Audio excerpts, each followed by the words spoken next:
तू मेरी जिंदगी है, तू मेरी हर खुशी है। तू मेरी जिंदगी है, तू मेरी हर खुशी है। तू ही प्यार, तू ही चाहत, तू ही आस की है। तू मेरी जिंदगी है, तो मेरी हर खुशी है। पहली मोहब्बत का एहसास है तू, पहली मोहब्बत का एहसास है तू। बुझ के जो बुझ ना पाई वो प्यास है तू, बुझ के जो बुझ ना पाई वो प्यास है तू। हेलो दोस्तों, आप सभी का स्वागत है आपके अपने YouTube channel PC online classes में। दोस्तों, मैं हूं पवन यादव। दोस्तों, आज के इस क्लास में हम लोग देखने वाले हैं ग्रुप डी प्रीवियस ईयर के क्वेश्चन, है ना। तो चलिए देखते हैं।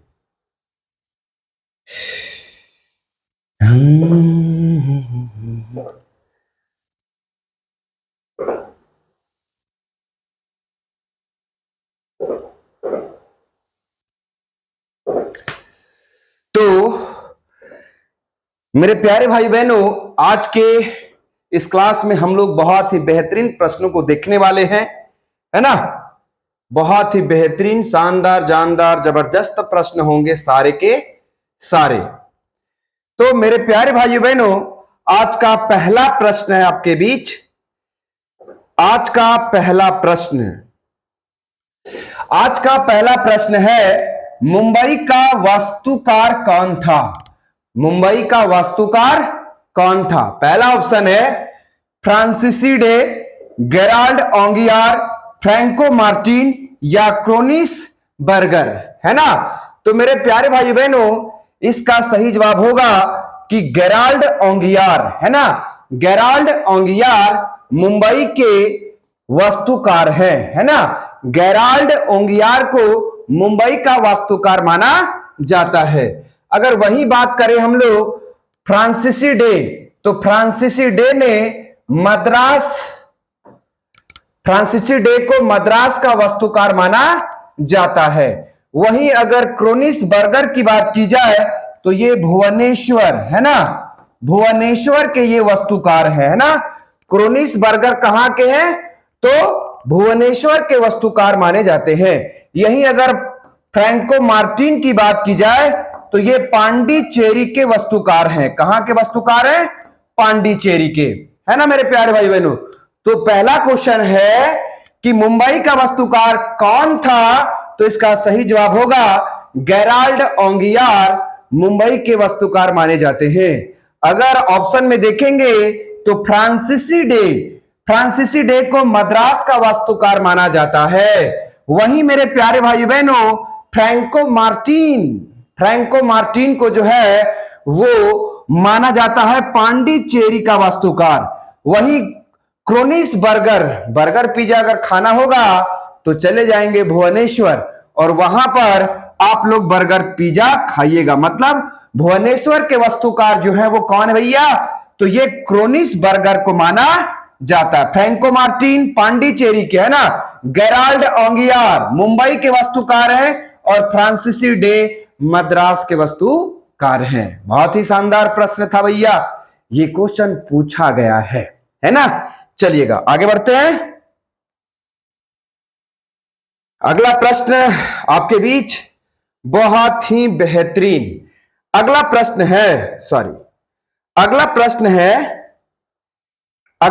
है, निम्न में से किसे राजा बनाने वाला कहा गया है? निम्न में से किसे राजा बनाने वाला कहा गया है? पहला ऑप्शन है रफी उद दौला को कहा गया है, जफर को कहा गया है, बहादुर शाह को कहा गया है या सैयद बंधु को कहा गया है ना। तो मेरे प्यारे भाई बहनों, इसका सही जवाब होगा सैयद बंधु को राजा बनाने वाला कहा गया है। यहां पर दो भाई थे, है ना। एक है भैया अब्दुल्ला खां, कौन? अब्दुल्ला खां, है ना। और एक है आपका हुसैन अली खां, हुसैन अली खां, हुसैन अली खां। इन दोनों भाइयों को, है ना, सैयद बंधु के नाम से जाना जाता है, याद रखेंगे। और यही दोनों भाई राजा बनाने वाले माने जाते हैं, है ना। वहीं अगर रफी उदौला की बात करेंगे हम लोग, रफी उदौला को, तो रफी उदौला को शाहजहां टू कहा जाता है ना। शाहजहां टू के नाम से जाने जाते हैं, कौन? रफी उदौला। वहीं अगर जफर की बात करेंगे तो ये किनको कहा गया है? बहादुर शाह को कहा गया। किसको कहा गया? बहादुर शाह जफर, इनको कहा गया। जफर के नाम से कौन जाने जाते हैं? बहादुर शाह को जाना जाता है। रफी उदौला का क्या नाम है भाई? शाहजहां टू के नाम से जाना जाता है। वहीं अगर बहादुर शाह की बात करें तो बहादुर शाह को शाहे बेखबर कहा जाता है, शाहे बेखबर, है ना। शाहे बेखबर के नाम से जाना जाता है। तो मेरे प्यारे भाई बहनों, निम्न में से किसे राजा बनाने वाला कहा गया है? तो सैयद बंधु को राजा बनाने वाला कहा गया है ना। अब्दुल्ला खां और हुसैन अली खां, इन दोनों भाइयों को सैयद बंधु के नाम से जाना जाता है और यही राजा बनाने वाले के नाम से जाने जाते हैं। वहीं रफी उदौला को शाहजहां टू के नाम से जाना जाता है। जफर बहादुर शाह जफर को कहा गया है और बहादुर शाह को शाहे बेखबर के नाम से जाना जाता है ना मेरे प्यारे भाई बहनों। तो चलिए हम लोग इसी क्लास में सब रटते हुए चलेंगे। अगला प्रश्न है, बहुत ही शानदार प्रश्न है, बहुत सारे एग्जामों में यह प्रश्न देखने को मिलता है ना। तो प्रश्न संख्या 3 है, कहता है मंदसौर की संधि किस वर्ष हुई थी? In which year was the treaty of Mandsaur signed, है ना। तो मेरे प्यारे भाई बहनों, मंदसौर की संधि किस वर्ष हुई थी? तो पहला ऑप्शन 1818 में, है ना, 1757 में, 1779 में, 1809 में। तो मेरे प्यारे भाई बहनों, मंदसौर की जो संधि है, ये मंदसौर की संधि 1818 में हुआ था, है ना। कब हुआ था? 1818 में मंदसौर की संधि हुई थी। वहीं अगर बात करेंगे 1757, है ना, तो यहां पर अलीनगर की संधि हुई थी। कौन सी संधि? अलीनगर की संधि, है ना, अलीनगर की संधि। वहीं इसको कलकत्ता की संधि के नाम से भी जाना जा सकता है, कलकत्ता की संधि, ठीक है। वहीं अगर 1779 की बात की जाए तो यहां पर बड़गांव की संधि हुई थी, बड़गांव की संधि, है ना। 1809 की बात करेगा तो ये ग्वालियर की संधि हुई थी। कौन सी संधि? ग्वालियर की संधि हुई थी भैया। कौन सी संधि? ग्वालियर की संधि। तो मेरे प्यारे भाइयों बहनों, मंदसौर की संधि किस वर्ष हुई थी? तो 1818 में हुआ था, है ना। वहीं 1757 की बात करेगा तो अलीनगर की संधि हुई थी, जिसे कलकत्ता संधि भी कह सकते हैं। 1779 में बड़गांव का संधि हुआ था और 1809 में ग्वालियर की संधि हुई थी, ग्वालियर की संधि हुई थी, है ना। सारे प्रश्नों का, सारे ऑप्शन का एक्सप्लेनेशन होगा, एकदम रसगुल्ले टाइप का होगा रे, कसम घुंघरू की झंकार की। अगर आप देखेंगे भूलेंगे नहीं, है ना। तो चलिए आगे बढ़ते हैं।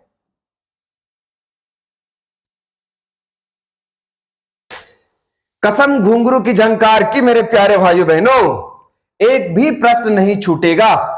प्रश्न संख्या 4, परिखंडा किस राज्य की युद्ध कला है? परिखंडा किस राज्य की युद्ध कला है ना। तो पहला ऑप्शन है पंजाब का है क्या, बिहार का, तमिलनाडु या केरल का, है ना। तो ये किसका है भाई? तो ये बिहार का है। किसका है? परिखंडा। तो बिहार राज्य का ये युद्ध कला है। किस राज्य का? बिहार राज्य का। 4 का ऑप्शन बी। वहीं अगर हम लोग बात करेंगे पंजाब की, है ना, तो पंजाब की जो युद्ध कला है वो है गटका। कौन है भाई? पंजाब। पंजाब का जो युद्ध कला है वो कौन है? गटका है। याद रखना है, गटका, है ना। वहीं अगर तमिलनाडु की बात करेंगे तो इसका है सिलंबम, है ना। क्या है भाई? सिलंबम है। याद रखेंगे, सिलंबम। और अगर केरल की युद्ध कला की बात करेगा तो इसका ऑप्शन हो जाएगा कला यार पट्टू, है ना। कलायार पट्टू ये हो जाएगा कलायारी पट्टू। ये केरल का युद्ध कला है ना। तो मेरे प्यारे भाई बहनों, परिखंडा किस राज्य की युद्ध कला है? तो ये बिहार राज्य की युद्ध कला है। वहीं अगर पंजाब की युद्ध कला की बात करेगा तो ये है गटका। वहीं अगर तमिलनाडु की बात करेगा रे रसगुल्ला तो इसका होगा सिलंबम। वहीं अगर केरल की बात करेगा तो कलायारी पट्टू इसका युद्ध कला माना जाएगा, है ना। कसम घुंघरू के झंकार की। चलिए आगे बढ़ते हैं। अगला है मेरे प्यारे भाई बहनों क्वेश्चन नंबर 5। क्वेश्चन नंबर 5 कहता है वुड स्प्रिट का रासायनिक नाम क्या है? वुड स्प्रिट का रासायनिक नाम क्या है? What is the chemical name of would spirit? तो मेरे प्यारे भाई बहनों 4 रसगुल्ले टाइप के ऑप्शन दिए गए हैं। पहला ऑप्शन सल्फ्यूरिक अम्ल है क्या? ठोस कार्बन डाइऑक्साइड है क्या? मिथाइल अल्कोहल है क्या? या मार्स गैस, है ना, या फिर मार्स गैस। तो इसका सही जवाब होगा मिथाइल अल्कोहल, है ना, मिथाइल अल्कोहल। इसका केमिकल सूत्र है CH3OH, है ना। बहुत सारे एग्जामों में पूछा जाता है कि मिथाइल अल्कोहल का केमिकल सूत्र क्या है, रासायनिक नाम क्या है? तो याद रखेंगे CH3OH, है ना, ये मिथाइल अल्कोहल का केमिकल सूत्र है ना मेरे प्यारे भाई बहनों।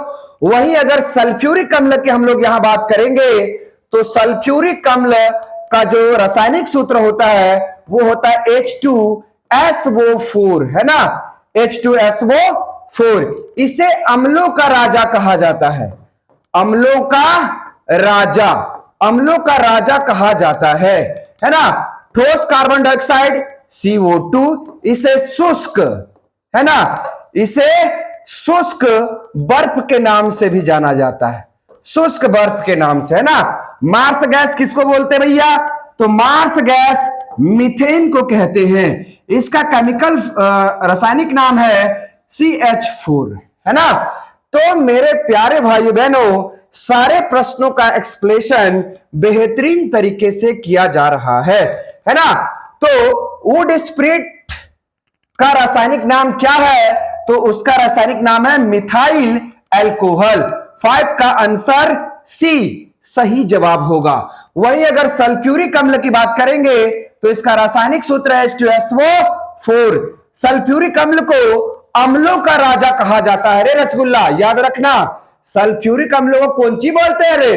अम्लों का राजा कहते हैं। कोई पूछे मेरे दीवानों को कि सल्फ्यूरिक अम्ल का रासायनिक सूत्र क्या होगा तो बोल देना H2SO4 होगा। डरना नहीं बेटा, बात समझा कि नहीं। वहीं अगर कार्बन डाइऑक्साइड की बोलेगा तो कार्बन डाइऑक्साइड का सूत्र है CO2 जिसे शुष्क बर्फ के नाम से भी जाना जाता है। वहीं अगर मिथाइल अल्कोहल का रासायनिक नाम पूछ दे तो आपको बोलना है CH3OH, है ना। रासायनिक सूत्र क्या होगा? CH3OH, याद रखेंगे। मार्स गैस किसको कहा जाता है रे? मीथेन को कहा जाता है, जिसका सूत्र है CH4, है ना। तो मेरे प्यारे भाई बहनों ये क्वेश्चन नंबर 5 का एक्सप्लेनेशन था। चलिए आगे बढ़ते हैं। क्वेश्चन नंबर 6 बहुत ही शानदार, जानदार, जबरदस्त है। मेहूर बांध या मेटूर बांध किस नदी पर स्थित है? On which river is Mettur dam situated? Situated का मतलब है ना स्थित। थोड़ा थोड़ा इंग्लिश है ना मेरे प्यारे भाई बहनों। तो पहला ऑप्शन है रामगंगा नदी पर है क्या, झेलम नदी पर, बेतवा नदी पर या कावेरी नदी पर। तो मेटूर जो बांध है वो किस नदी पर भैया, कावेरी नदी पर है ना, कावेरी नदी पर। वहीं अगर बेतवा की बात करेगा तो बेतवा नदी पर एक बांध है जिसका नाम है माता टीला बांध। याद रखना रे रसगुल्ला, बेतवा नदी पर कौन सा बांध है रे, माता टीला बांध है, माता टीला बांध बेतवा नदी पर है ना। वहीं अगर झेलम नदी की बात करेगा तो झेलम नदी पर किशन गंगा है ना, किशन गंगा बांध है, किशन गंगा। वहीं अगर बात करेंगे तो तुलबुल, तुलबुल बांध है ना, तुलबुल बांध। ये दोनों के दोनों बांध जो है ये झेलम नदी पर है। याद रखेंगे किस नदी पर है, झेलम नदी पर है ना। वहीं अगर रामगंगा की बात करेगा तो रामगंगा, रामगंगा में कालागढ़ बांध है, कालागढ़ बांध। कौन सा बांध है रे, कालागढ़ बांध है ना, कालागढ़ बांध है। चलिए तो ये रहा। तो मेटूर बांध किस नदी पर है, तो मेटूर बांध आपका कावेरी नदी पर है। मेटूर बांध किस नदी पर, कावेरी नदी पर है ना। बेतवा नदी, बेतवा नदी में कौन सा बांध है रे, तो याद रखना है माता टीला बांध है ना, माता टीला बांध याद रखेंगे, माता टीला बांध। वहीं अगर झेलम नदी की बात करेगा तो किशन गंगा, किशन गंगा और है ना तुलबुल बांध है, तुलबुल बांध। वहीं अगर बात करेगा रामगंगा की तो रामगंगा नदी पर कालागढ़ बांध है ना, कालागढ़ बांध। तो मेटूर बांध कावेरी नदी पर है, बेतवा नदी पर माता टीला बांध है ना, झेलम नदी पर किशन गंगा और तुलबुल, और रामगंगा पर रसगुल्ला कालागढ़ बांध है, भूलना नहीं है ना। अरे पहली मोहब्बत का एहसास है तू, पहली मोहब्बत का एहसास है तू, बुझ के जो बुझ ना पाई वो प्यास है तू। ग्रुप डी आ रहा है, प्यास बुझाना है ग्रुप डी को नौकरी लेकर। भाई पहली मोहब्बत होगी हमारी ग्रुप डी से, है ना, याद रखेंगे। चलिए आगे प्रश्नों की ओर बढ़ते हैं। अगला बहुत इंपॉर्टेंट, शानदार, जानदार, जबरदस्त मांझी स्टाइल का क्वेश्चन है रे रसगुल्ला, एकदम मांझी स्टाइल का क्वेश्चन है। पोटियम प्रोसेसर का जनक कौन है, who is the father of Pentium processor. English में हमने बोला आज। पहला ऑप्शन है Andy Rubin, Ray Tomlinson, Vinod Dham, विटन सर्फ।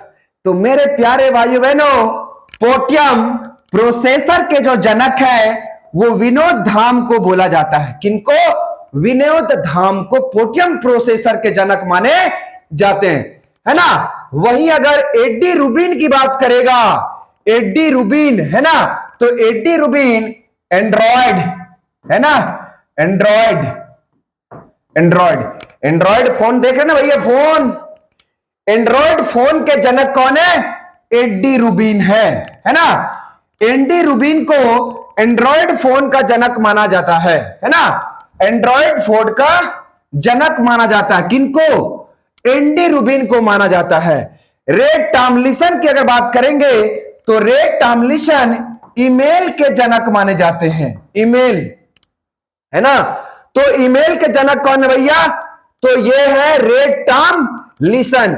वहीं अगर विटन सर्फ की बात करेंगे तो ये इंटरनेट के जनक हैं, इंटरनेट के जनक, इंटर है ना, इंटरनेट के जनक हैं। तो मेरे प्यारे भाई बहनों, पोटियम प्रोसेसर के जनक कौन है, तो याद रखिएगा पोटियम प्रोसेसर के जो जनक है वो कौन है, विनोद धाम है ना। एडी रूबिन को एंड्रॉयड फोन का जनक माना जाता है। एंड्रॉयड फोन के जनक कौन, एडी रूबिन है ना। रे टॉमलिंसन की अगर बात करेंगे तो ये ईमेल के जनक माने जाते हैं। कौन? रे टॉमलिंसन। वहीं अगर विटन सर्प की बात करेंगे तो ये इंटरनेट के जनक माने जाते हैं मेरे प्यारे भाई बहनों, है ना। और विनोद धाम को इनको पोटियम प्रोसेसर का जनक माना जाता है। कसम घुंघरू की झंकार की मेरे प्यारे भाई बहनों, जब तक हम लोग झारखंडी तोड़ेंगे नहीं तब तक साला हम लोग छोड़ेंगे नहीं ग्रुप डी को, याद रखेंगे। मेरे प्यारे भाई बहनों एक बात बोलना चाहते हैं, अगर आप हमें YouTube में देख रहे होंगे तो आप हमारे चैनल को सब्सक्राइब करिएगा। अगर आप हमें Facebook पे देख रहे होंगे तो भर भर के शेयर करिएगा, फॉलो और कमेंट करना ना भूलिएगा मेरे प्यारे भाई बहनों। चलिए आगे बढ़ते हैं। चलिएगा अगला प्रश्न बहुत इंपॉर्टेंट है। चलिए, अरे पहली मोहब्बत का एहसास है तू, पहली मोहब्बत का। थोड़ा सा समस्या हो गया है।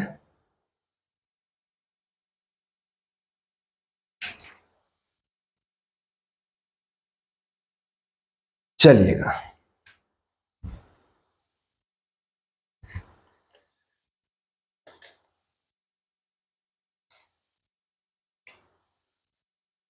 है ना।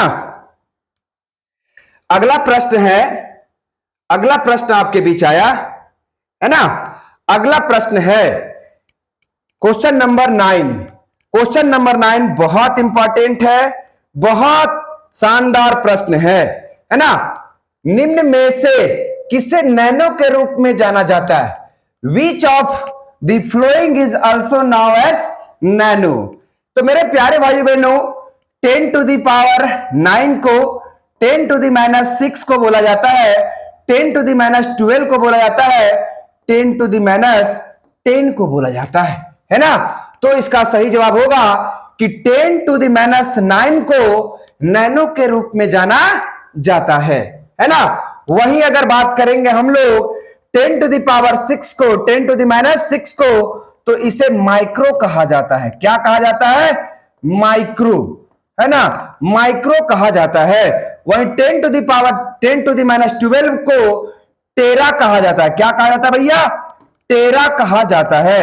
वहीं 10 टू द माइनस 10 को 10 to the minus 10 5 10 to the minus 5 को, है ना, 5 को इसको बोला जाता है गीगा। क्या बोला जाता है? गीगा। और 10 टू द माइनस 9 को नैनो के नाम से जाना जाता है, नैनो, है ना। तो मेरे प्यारे भाई बहनों निम्न में से नैनो के रूप में जाना जाता है, तो इसका सही जवाब होगा 10 टू द माइनस 9 को नैनो के रूप में जाना जाता है। वही 10 टू द माइनस 6 को माइक्रो के नाम से जाना जाता है, माइक्रो के नाम से जाना जाता है, माइक्रो के नाम से। 10 टू द माइनस 12 को टेरा कहा जाता है, 10 टू द पावर 5 को गीगा कहा जाता है, 10 टू द पावर 5 को क्या कहा जाता है? गीगा कहा जाता है ना। चलिए आगे बढ़ते। Question number 9। क्वेश्चन नंबर 9 बहुत इंपॉर्टेंट, बहुत शानदार, बहुत जानदार, जबरदस्त है। प्रश्न है राकस्ताल नामक झील किस राज्य में स्थित है? In which state is the lake named Rakshastal situated, है ना। सिचुएटेड स्थित है इंग्लिश में, है ना। तो मेरे प्यारे भाई बहनों इसका पहला ऑप्शन है उत्तराखंड, असम, राजस्थान या आंध्र प्रदेश, है ना। तो इसका सही जवाब होगा कि राकस्ताल जो झील है वो उत्तराखंड राज्य में स्थित है ना, उत्तराखंड राज्य में स्थित है। यहीं पर अगर बात करेंगे तो नैनीताल झील, है ना, नैनीताल झील यहीं पर है। उसके बाद राकस्ताल, है ना, राकस्ताल झील, राकस्ताल झील भी यहीं पर है ना। उसके बाद भीमताल, भीमताल, ये भीमताल झील जो है वो भी कहां पर भैया? उत्तराखंड में है ना, उत्तराखंड में है, ठीक है ना। अगर असम की बात करेगा तो असम में एक बहुत ही शानदार झील है जिसका नाम है चपनाला झील, है ना, चपनाला। तो चपनाला झील कहां भैया? असम में है। और राजस्थान की अगर बात करेगा तो राजस्थान में राजसमंद, है ना, राजसमंद झील, है ना, राजसमंद झील है यहां पर। उसके बाद यहां पर एक और झील है भैया, डिंडवाना झील। ये क्वेश्चन बहुत इंपॉर्टेंट है, डिंडवाना झील, डिंडवाना झील भी यहीं पर है।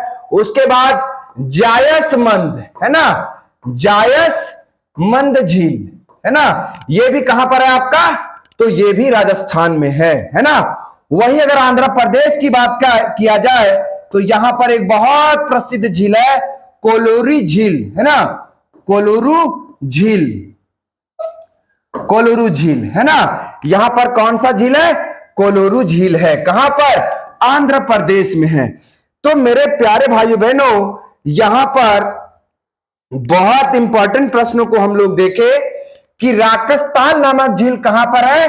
तो उत्तराखंड में है। उत्तराखंड में और झील है, भीमताल, नैनीताल, है ना, राक्षसताल, अच्छा यहां पर मिस्टेक हो गया है जी, है ना, राक्षसताल।